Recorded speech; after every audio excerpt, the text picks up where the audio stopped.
Bonjour à tous et bienvenue dans le Legal Club Sandwich, épisode 49, votre rendez-vous pour passer un bon moment et découvrir du contenu juridique de qualité dans une ambiance détendue. C'est l'avant-dernière émission avant les vacances puisque nous nous retrouverons exceptionnellement la semaine prochaine avant un petit arrêt de quelques mois, mais on vous en dira plus tard.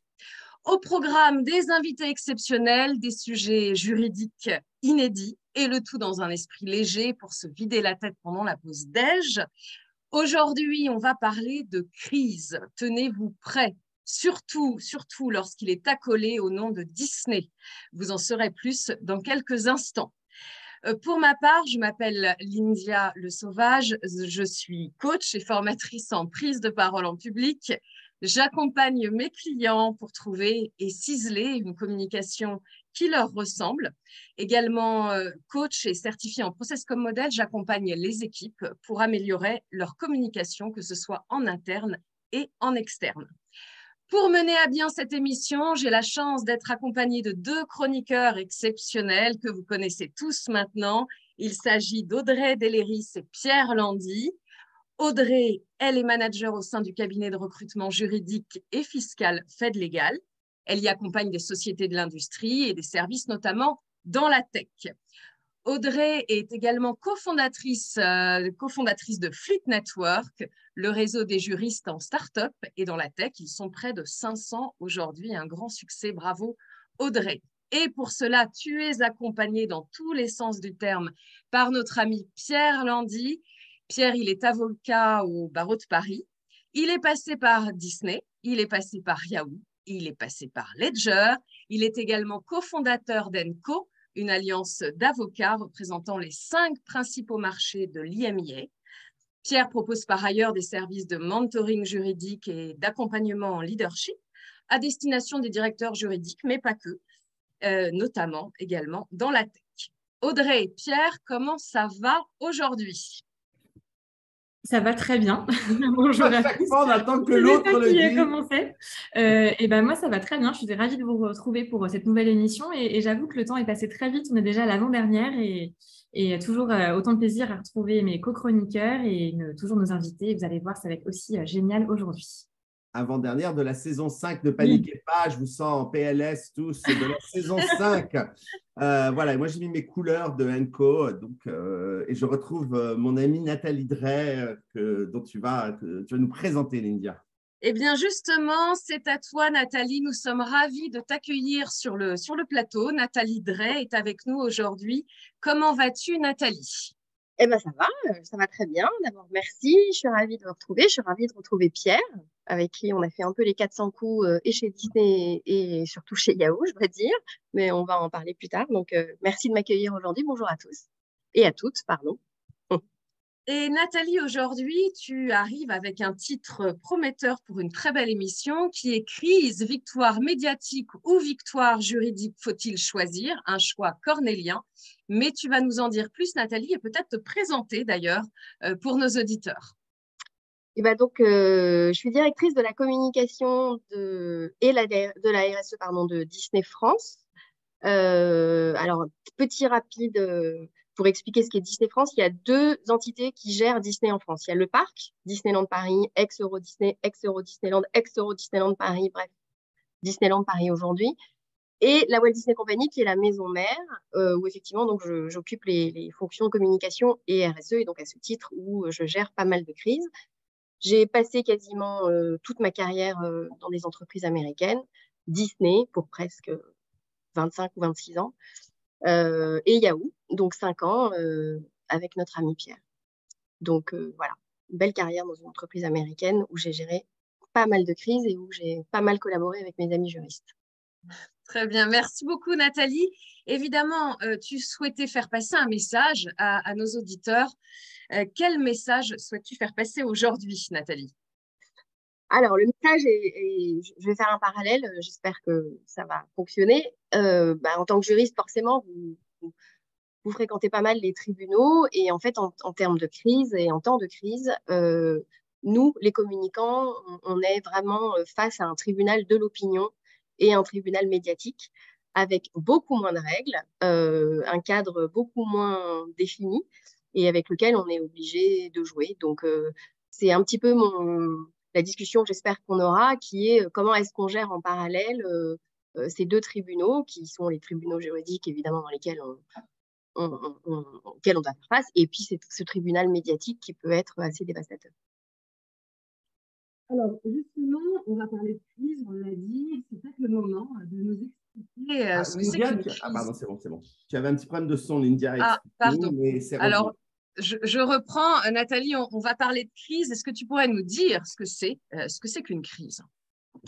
Alors, il y a plein de crises très différentes, mais quand on est dans une entreprise, une crise, de manière générale, c'est ce qui vient déstabiliser l'entreprise. C'est ce qui vient changer le focus, c'est ce qui détourne les collaborateurs, le management de sa fonction première, qui est de faire fonctionner la crise. Alors, il peut y avoir plein de crises très différentes.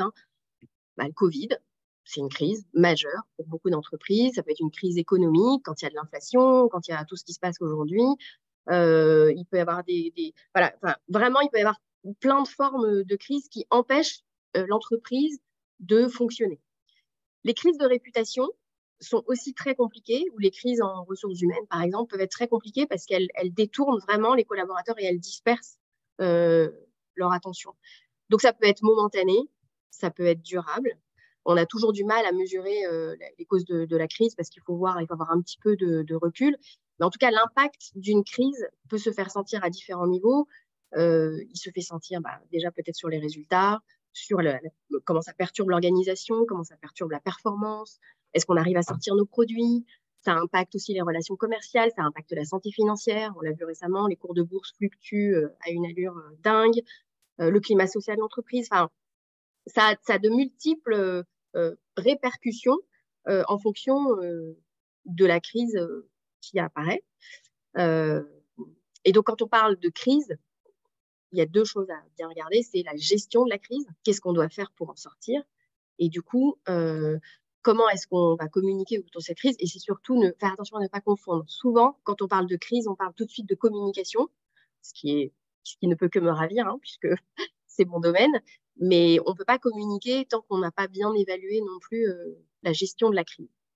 Donc, c'est ce qui va aussi permettre, la gestion de cette crise, c'est vraiment ce qui va permettre de mieux, de préparer, d'analyser, de comprendre ce qui s'est passé et donc de pouvoir définir les moyens et les objectifs qu'on se fixe pour vraiment gérer cette crise. Et quand tu parles de communication, j'imagine que ça inclut aussi peut-être la décision consciente de ne pas communiquer. Ça peut être, parce que tu dis on va communiquer quand on aura saura tout, mais il peut aussi avoir la décision de ne pas communiquer. Ça peut arriver. On peut prendre la décision et malheureusement, quand on est une filiale d'une entreprise, une filiale française d'une entreprise américaine, c'est souvent le cas parce que la décision finale n'appartient pas forcément à la filiale. Aujourd'hui, c'est de plus en plus compliqué de ne pas prendre la parole. Et ne pas prendre la parole, c'est un message en soi. Ça envoie déjà un message en soi. Ce qu'il faut savoir, c'est qu'on a calculé, alors pas nous Disney, mais plein de gens ont calculé que les réseaux sociaux aujourd'hui, en 7 minutes, s'emparent d'un sujet et peuvent en faire quelque chose de terrifiant, en tout cas pour une entreprise en crise. Donc notre temps de prise de décision de qu'est-ce qu'on doit faire ou ne pas faire est de plus en plus rapide et de plus en plus court. Même si on décide de ne pas communiquer, il y a tellement de choses à mettre en place pour s'assurer que les choses avancent dans le bon sens que les temps de réponse sont de plus en plus courts. Mais oui, on peut décider de ne pas communiquer, ce qu'on ne préconise pas, évidemment. Mais des fois, il est urgent de se taire, quand même, certaines fois. Justement, sur les réseaux sociaux, du coup, Nathalie, j'imagine que ça a accéléré, comme tu le disais. Est-ce qu'il y a des choses, comment est-ce que tu as modifié ta façon de travailler et de gérer la crise avec les réseaux sociaux, justement?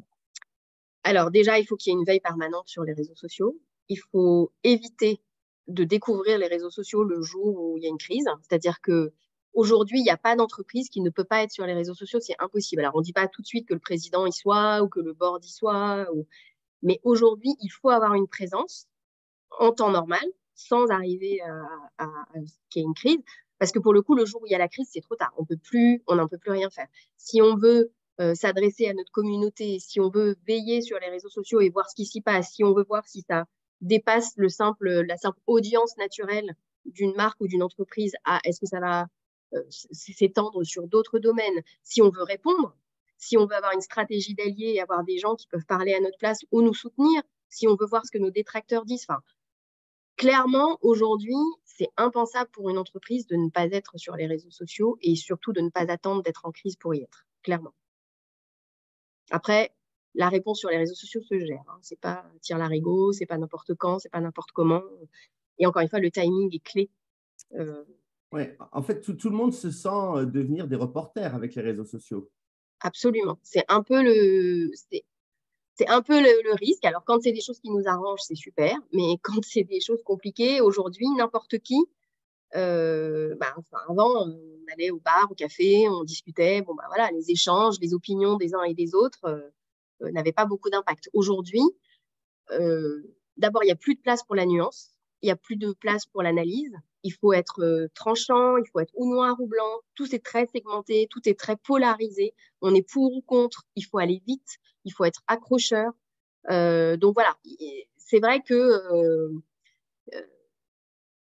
les réseaux sociaux même, la nature même des réseaux sociaux ont vraiment changé la méthode avec laquelle on communique. Moi, j'ai lu, Nathalie, dans l'excellent livre que je vous recommande tous de Bob Iger, qui s'appelle Ride of a Lifetime.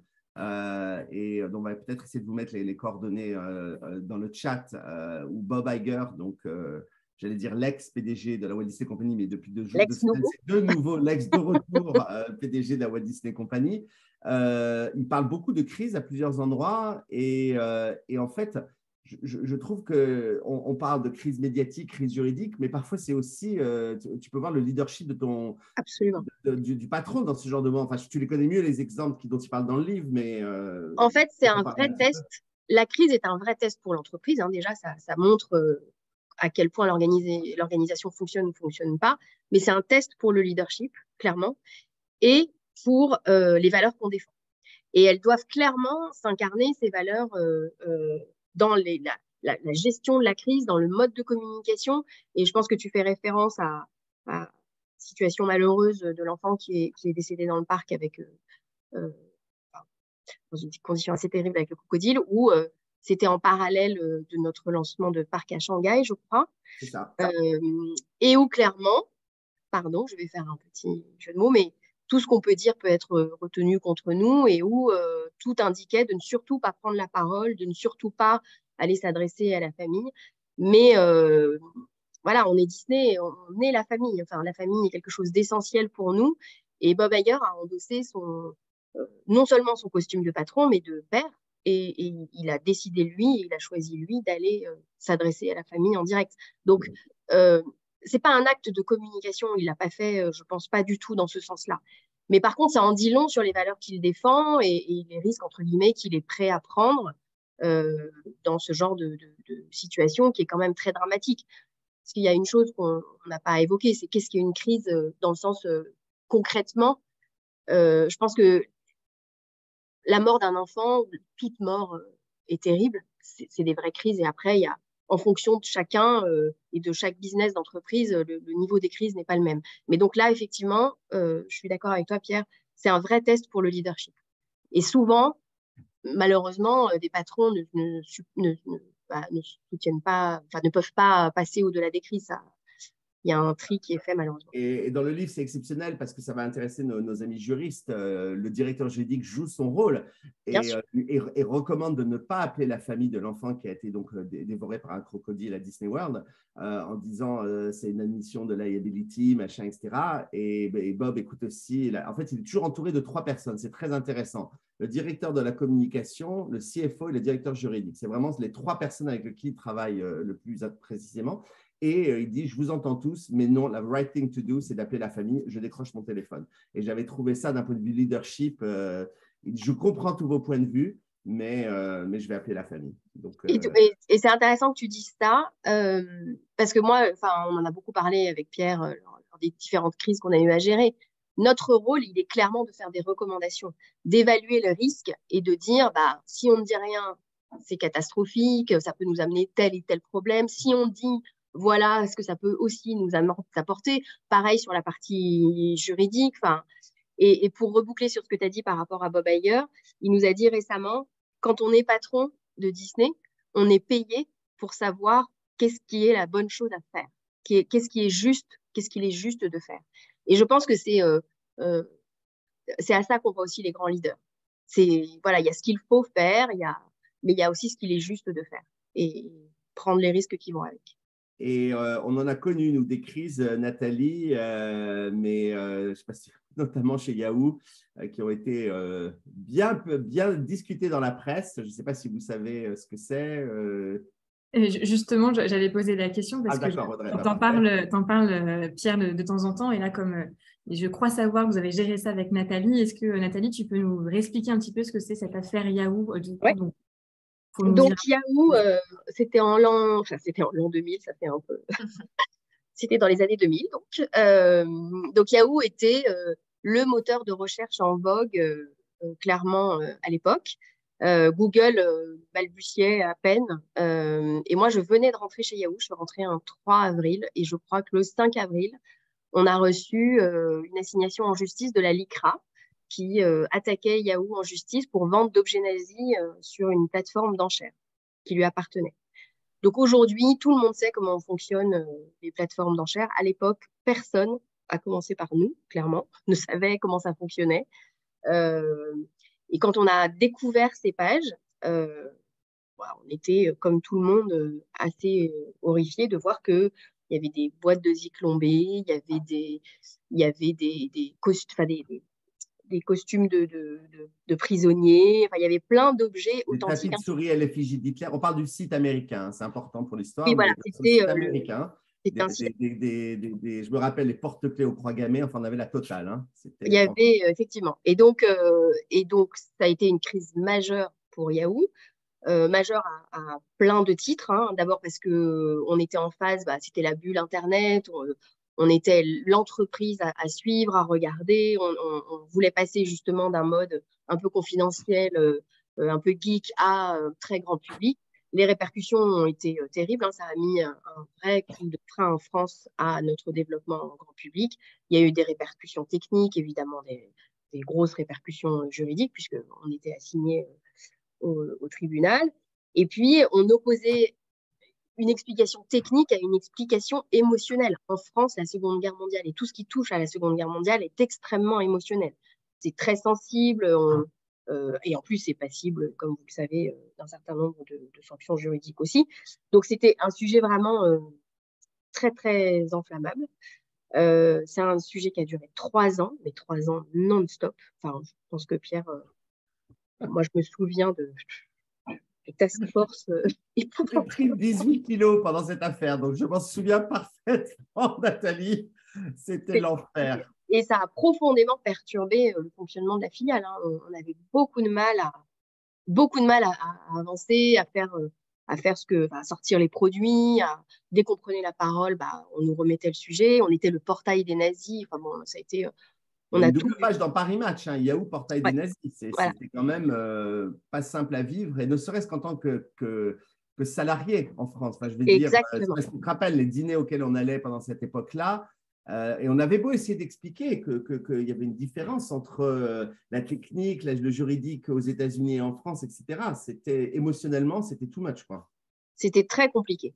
Et c'est un point que tu as raison de soulever. Il y a un public qui est essentiel en période de crise, c'est les collaborateurs et les collaboratrices. L'interne, tout comme ça peut être les premiers ambassadeurs de l'entreprise, ça peut en être les premiers détracteurs s'ils sont déçus, s'ils se sentent bafoués, s'ils ont l'impression qu'on ne les écoute pas. Et en l'occurrence, sur cette affaire-là, je me souviens très bien d'un dimanche où on m'a appelé pour me dire bon, écoute, voilà, on s'est organisé, nous les collaborateurs de Yahoo, on est contre les décisions qui sont prises sur le sujet, donc on veut prendre la parole. Donc il y a eu tout un espèce de mini collectif qui a commencé à se créer en interne, parce que je pense que dans la folie de la crise, on a certainement un peu délaissé les collaborateurs. Et du coup, il a fallu leur réexpliquer pour qu'ils s'approprient le sujet, pour qu'ils nous donnent aussi leur avis, parce que c'était aussi on avait beaucoup de personnes qui étaient là depuis la création de la filiale et avec qui on a du coup pas mal échangé pour essayer de bien comprendre ce qu'on pouvait faire, ne pas faire, qu'est-ce qui les touchait, de quoi comme matériel, comment on pouvait se servir, tester avec eux nos messages. Donc ça, c'est des choses aussi qu'il faut vraiment valoriser le public interne est le premier sur lequel il faut s'appuyer, parce que sinon, ça peut vite se retourner contre nous.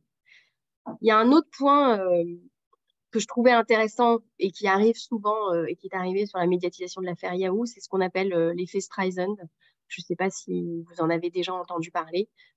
En fait, Barbara Streisand a été, je crois, sa villa a été prise en photo par quelqu'un enfin, par un drone. Et en fait, elle a voulu faire interdire ces photos-là que personne n'avait vues. Et du coup, à un moment où personne n'avait vu ces photos, elle a tellement attaqué le photographe qui l'a fait que tout le monde est allé voir les photos de sa maison. Donc, ça a eu l'effet inverse de ce qu'elle voulait. Et on a un peu connu ça avec l'affaire Yahoo, c'est-à-dire que les pages de vente aux enchères sur la plateforme américaine d'objets nazis étaient quasi non visitées. Il y avait une dizaine de personnes qui avaient été voir ces pages. Avec l'affaire, c'est monté en flèche. Et du coup, ce qui aurait dû rester presque voilà, confidentiel est devenu the place to be. Tout le monde allait voir la page aux enchères. Donc, c'est pour ça aussi qu'il y a certaines choses sur lesquelles il faut être extrêmement vigilant quand on communique parce que ça peut avoir l'effet inverse que celui recherché. En fait. Et en plus, donc dans cette affaire, juste pour conclure sur ce sujet, parce que j'ai une autre question que je veux te poser, on avait en plus le fondamental de la liberté d'expression entre les Américains et les Français. Et en fait, les Américains, c'est l'amendement numéro 1 de la Constitution, on peut dire tout, même des horreurs, même que les chambres à gaz n'ont jamais existé, enfin, tout est possible. Je les ai challengés, je leur ai posé des questions, imaginez qu'on vende en France des machettes du Vietnam, des reproductions, ça vous plairait et tout, pas de problème, c'est la liberté d'expression. Et nous, en France, oui, liberté d'expression, mais elle a des garde-fous et il y a des choses qui ne sont pas acceptables. Et aux États-Unis, ils prennent ça pour de la censure. Et c'est pire que tout, la censure. Et donc, quand on a en plus cette bataille idéologique sur ce que c'est que la liberté d'expression, vous rajoutez ça à la problématique technique, on est en 2000, personne ne comprend rien à Internet, plus 2 pays, etc. Voilà, ça fait 18 kilos en plus pour Pierre Landi et des nuits. Non, mais tu as raison. Tu as raison d'insister sur l'aspect culturel, en fait. Alors, évidemment, ça marche quand on est filiale d'une entreprise, mais que ce soit une entreprise américaine, une entreprise asiatique, les cultures sont extrêmement différentes. Et l'approche qu'on peut avoir en France de la gestion d'une crise n'est pas forcément celle que les Américains ou les Coréens ou les Chinois. Enfin, chaque culture a une façon différente d'aborder la crise. Et nous, la chance qu'on a eue et sur lesquelles on a pu les convaincre, c'est d'avoir un porte-parole français. Parce qu'ils voulaient dépêcher quelqu'un des États-Unis. Et on s'était dit, alors déjà, sur le fond, on a du mal, comme tu le dis, avec la liberté d'expression, avec un certain nombre de choses sur lesquelles nous, on ne voulait surtout pas revenir. Ils nous opposaient un discours technique, là où nous, on voulait revenir sur des choses plus émotionnelles et avoir plus de proximité. On a gagné cette bataille-là. Donc ça a été super. Mais c'est vrai que, franchement, je pense que la filiale française a… Alors, d'ailleurs, je crois qu'on a gagné notre procès. Si je me souviens bien. Alors, on a gagné les procès aux États-Unis, on a perdu tous les procès en France, voilà, sur la question de la liberté d'expression. Et clairement, on a perdu la bataille médiatique parce que très vite, on s'est fait vraiment malmener par les médias et on a eu la chance d'avoir Jerry Yang, qui était donc le fondateur de Yahoo, qui est venu s'exprimer en France, qui a donné une interview, jamais de ma vie je n'oublierai cette interview, et le titre a été mal traduit. Je ne sais pas si tu te souviens, Pierre. Si. La France est bien naïve. Donc j'ai cru que j'allais mourir quand j'ai vu ce titre. Et évidemment, c'est un anglicisme qui a été mal traduit en français. C'était pas naïve en anglais ne veut pas dire naïve en français. Donc il y a eu pareil. En fait, chaque geste qu'on faisait nous ramenait à la crise et au problème. Donc au bout d'un moment, on s'est dit qu'il fallait s'arrêter. Et pour la petite anecdote, et j'en conclus là, dans l'arrêt, à des premiers arrêts, le juge a mis Yahoo est bien naïf de penser que la justice française, on se l'est repris dans la gueule dans l'arrêt. Le titre de Libération, c'était un bonheur. Bref, est-ce qu'on peut éviter des crises, Nathalie? Est-ce qu'on peut éviter des crises? Alors, on adorerait. On peut en tout cas amortir un peu. Après, quand les crises doivent arriver, elles doivent arriver. On peut amortir si on s'y prépare. Peu d'entreprises, voire pas d'entreprises, se préparent à la gestion de crise. Forcément, quand on est pris dans un tourbillon, c'est l'émotionnel, c'est le stress, c'est très compliqué. Donc, il faut anticiper, il faut se préparer, il faut répéter. Et au mieux, on désamorce. mais en tout cas, on amortit le choc. Éviter complètement, c'est assez rare. Et je reviens là-dessus parce que le jour J, si on ne sait pas exactement qui fait quoi, qui doit être dans une task force et pourquoi. Alors évidemment, ça s'ajuste.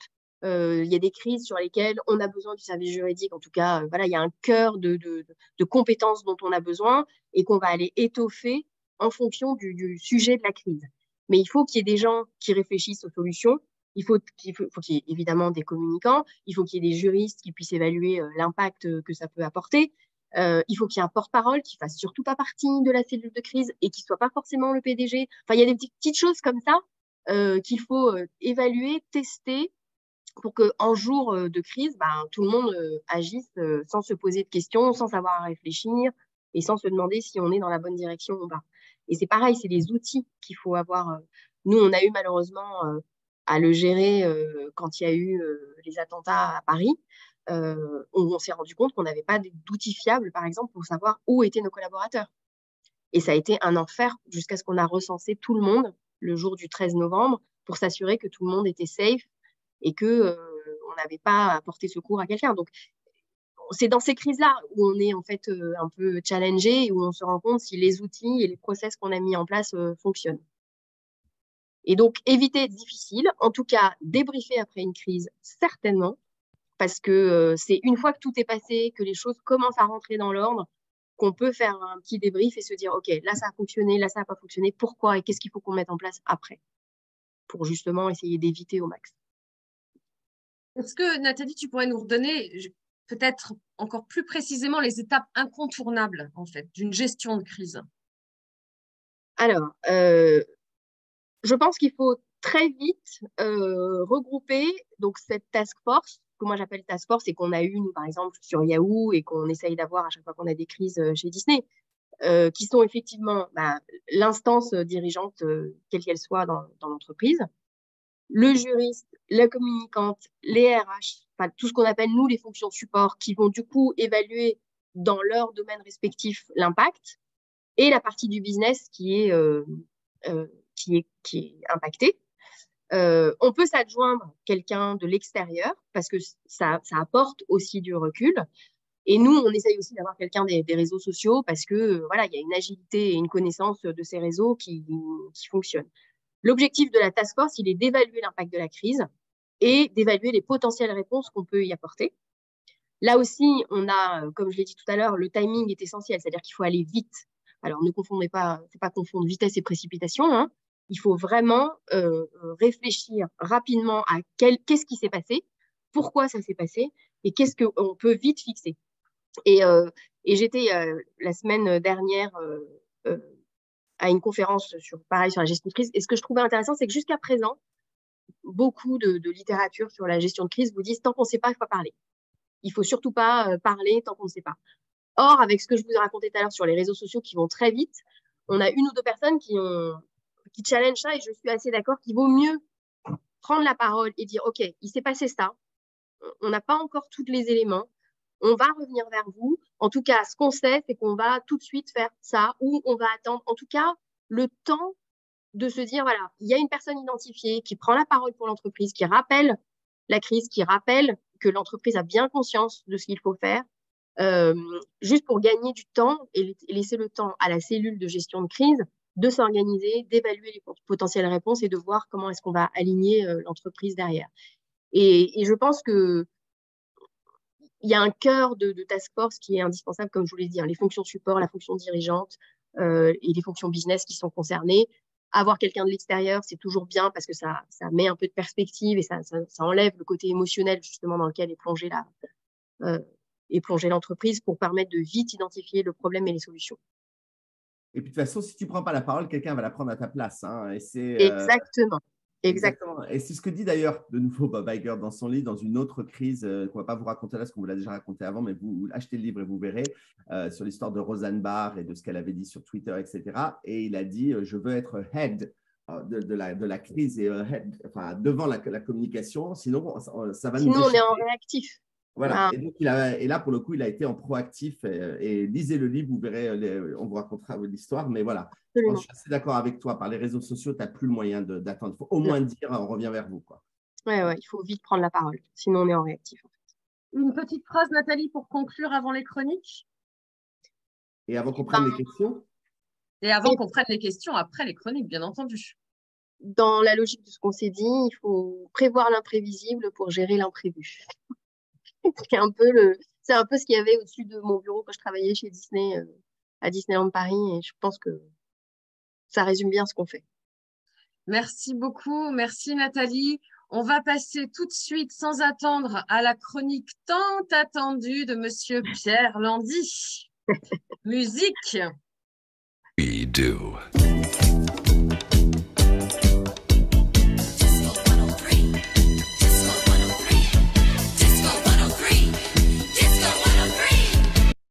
Vous me voyez beaucoup regarder à droite, c'est que j'ai la garde de 2 Golden aujourd'hui qui sont surexcités. On les voit passer. Voilà, et on voit passer de temps en temps les queues, les machins. Ils sont très excités, ils ne comprennent pas ce que je fais à parler devant mon ordinateur, là, et ils n'arrêtent pas de me donner des coups de tête et tout ça. C'est assez drôle. Bref, donc nous avions évoqué il y a quelques mois, et on va vous remettre le lien, la préparation de l'évaluation annuelle par le manager. Et je me suis dit, à l'approche de la fin d'année, que ça serait intéressant de se poser la question inverse. C'est la préparation de l'évaluation annuelle par le salarié, donc par le côté, le membre de l'équipe. Alors, quelques conseils très rapides, sans plus attendre. D'abord, commencez par regarder votre évaluation annuelle de l'année dernière. Sur quoi vous étiez-vous engagé? Aviez-vous des objectifs? Aviez-vous promis de faire certaines choses? Est-ce que vous les avez atteints, ces objectifs? Et si vous ne les avez pas atteints, pourquoi? Qu'est-ce qui s'est passé? Et puis, quelles ont été les problématiques qui ont fait que peut-être vous n'avez pas mené ces objectifs à bien? Et puis, regardez aussi tout ce qui s'est passé depuis que vous êtes là dans l'entreprise, comment les choses ont évolué, est-ce que vous avez bougé, etc. Enfin, voilà, on fait déjà un petit retour en arrière. Et puis après, faites le bilan des réussites de 2022. Voilà, je sais que beaucoup dans les évaluations annuelles attendent qu'on leur dise ce qui ne va pas. Moi, comme toujours, l'ultra positif, on va commencer par ce qui va bien. Donc, voilà, qu'est-ce qui s'est passé en 2022, tout ce que vous avez pu faire. Et c'est bien de le faire avant parce que ce n'est pas le moment de se creuser la tête pendant l'évaluation annuelle et pendant le stress nécessairement qu'elle peut gérer. Et donc, il vaut mieux avoir sa petite liste avant. Bon, bien évidemment aussi, regardez les échecs droit dans les yeux. Il se peut que vous en ayez eu. Il ne faudra certainement pas les ignorer. En tout cas, votre boss les aura en tête. Donc, réfléchissez-y. Et si c'est un véritable échec, admettez-le. Ensuite, en ce qui concerne vos succès, pensez toujours vos succès personnels, vos succès pour votre boss, les succès pour l'équipe, les succès pour les clients. Troisième chose, envisagez les évolutions de votre poste pour 2023. Est-ce que c'est un poste qui est vacant dans l'entreprise que vous avez vu et qui vous intéresse? Ou bien est-ce que vous savez que l'entreprise envisage de créer ce poste? Est-ce que ça vaut le coup de remplacer ce poste? Et comment est-ce que vous vous positionnez, vous, par rapport à ce poste? Est-ce que vous avez bien les compétences? Listez-les, préparez votre argumentation. En tout cas, c'est clairement ces questions d'évolution qu'il faut discuter au moment de l'évaluation annuelle. Il s'agit de démontrer au moment de l'évaluation annuelle que vous vous projetez dans le futur de l'entreprise. Donc, faites part de vos envies si vous en avez. Quatrième conseil, ayez en tête la situation financière de l'entreprise quand même dans vos demandes. Ne demandez pas la lune alors que l'entreprise est sur le point de faire un plan de licenciement massif. Ça va être mal perçu. Pensez à ceux, au contraire, qui vont devoir partir. Donc, évaluez avant toute chose, avant toute demande, vos chances de réussir dans votre demande. Pensez, conseil numéro 5, à bien avoir en tête les objectifs que vous allez pouvoir proposer d'atteindre l'année suivante, les fameux KPIs, les Key Performance Indicators ou les SMART Goals ou quel acronyme utilise votre entreprise. En tout cas, mieux vaut qu'ils viennent de vous, surtout si votre manager n'en propose pas. Et puis, s'ils viennent de vous, il y a quand même, j'espère en tout cas, que vous vous donnez des objectifs atteignables. Ça vaut mieux, c'est plus malin.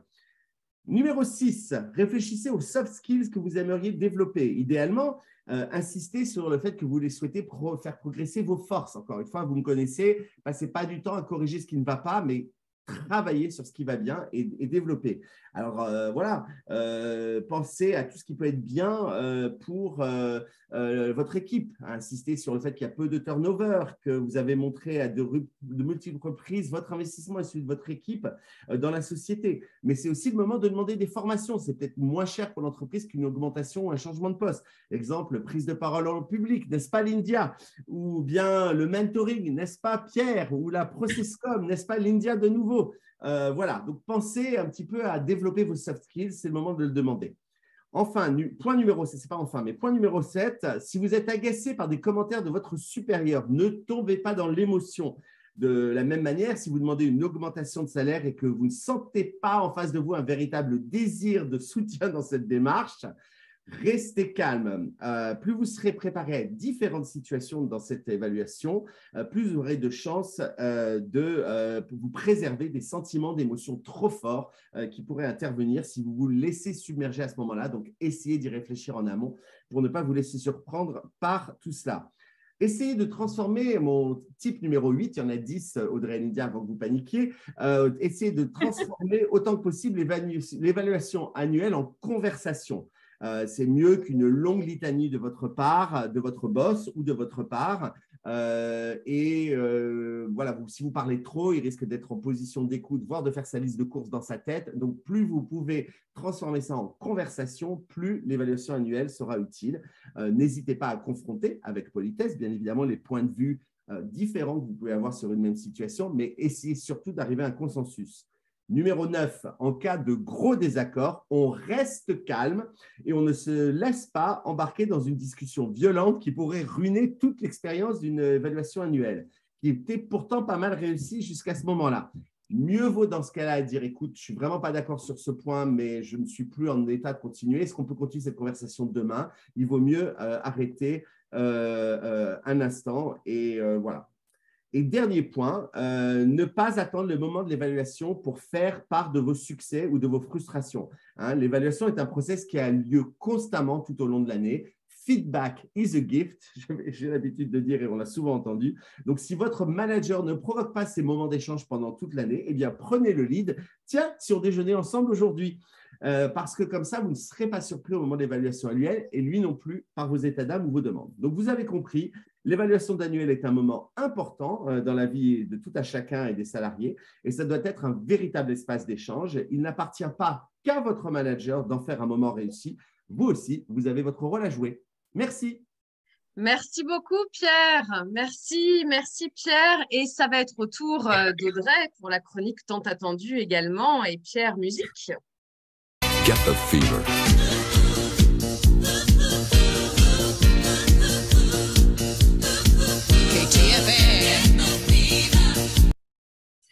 Merci pour ce magnifique jingle que j'adore toujours autant après 49 émissions. Alors aujourd'hui, on a parlé de crise avec Nathalie Drey et j'ai décidé de vous parler de ce qui peut être perçu également comme une gestion de crise par un candidat lors d'un entretien.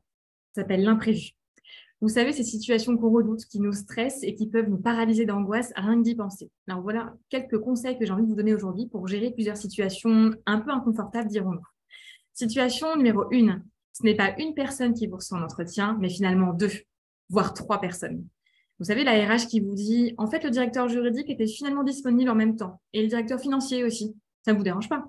Évidemment que non, ça ne vous dérange pas. Donc, respirez, concentrez-vous et parlez de vous de manière synthétique, claire, avec des exemples concrets qui peuvent parler à tout le monde et avec pédagogie pour que toutes les personnes présentes puissent vous suivre.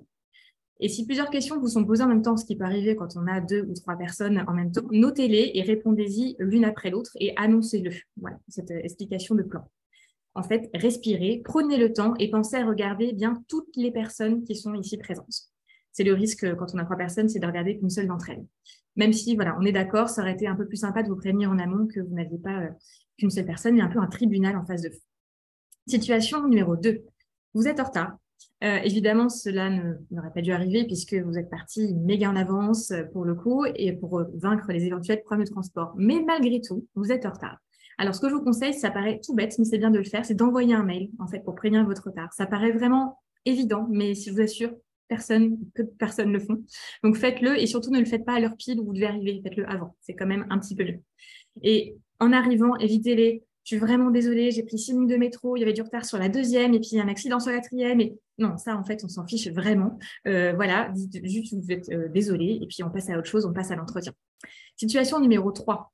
Le directeur juridique vous propose un cas pratique. Ne paniquez pas.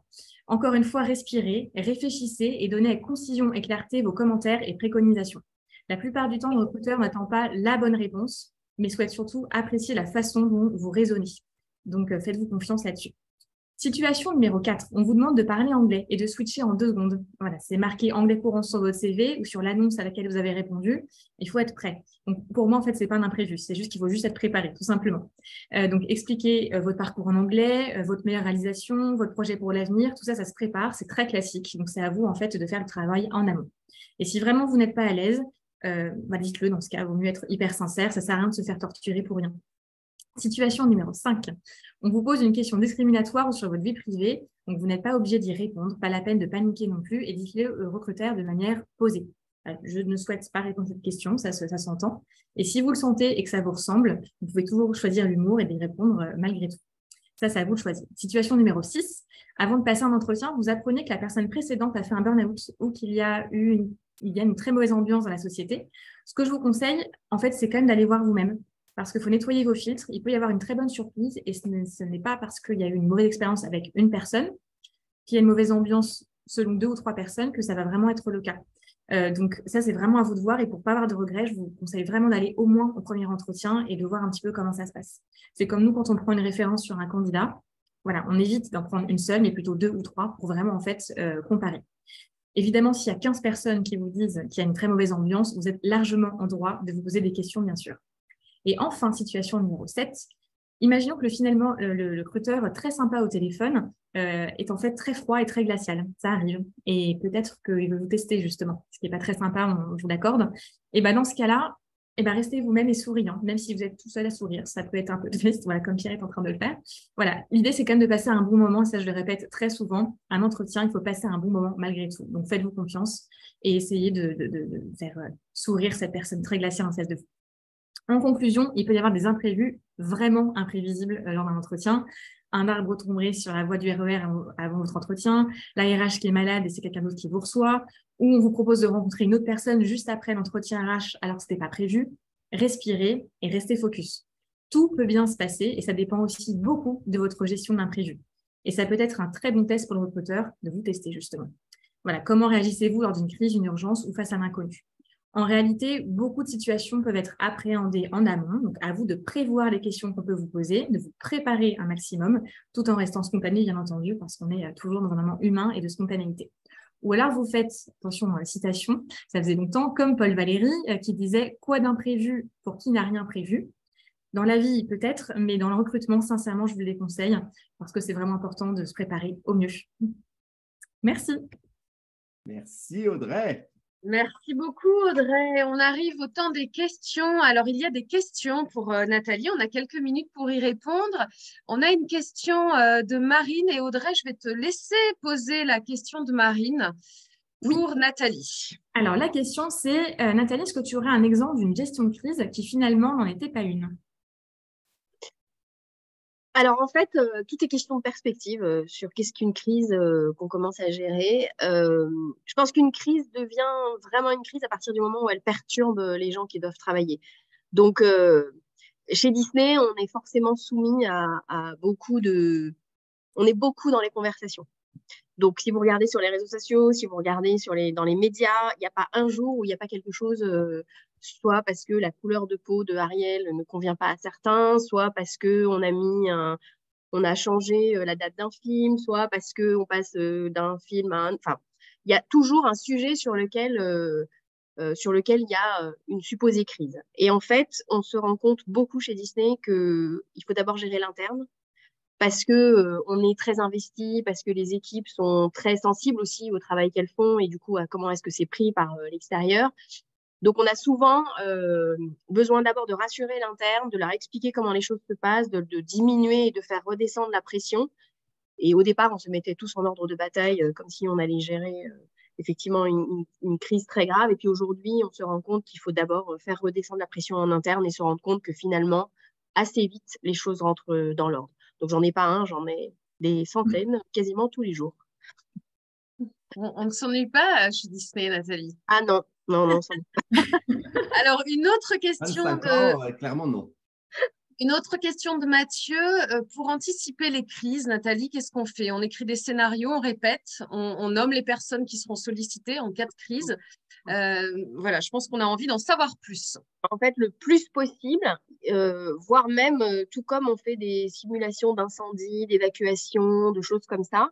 Moi, j'ai participé quand je travaillais à Disneyland Paris. Je ne sais pas si toi, Pierre, t'y étais, mais moi, j'ai participé à des fausses crises où vraiment on se mettait en situation comme s'il y avait un accident dans le parc ou voilà.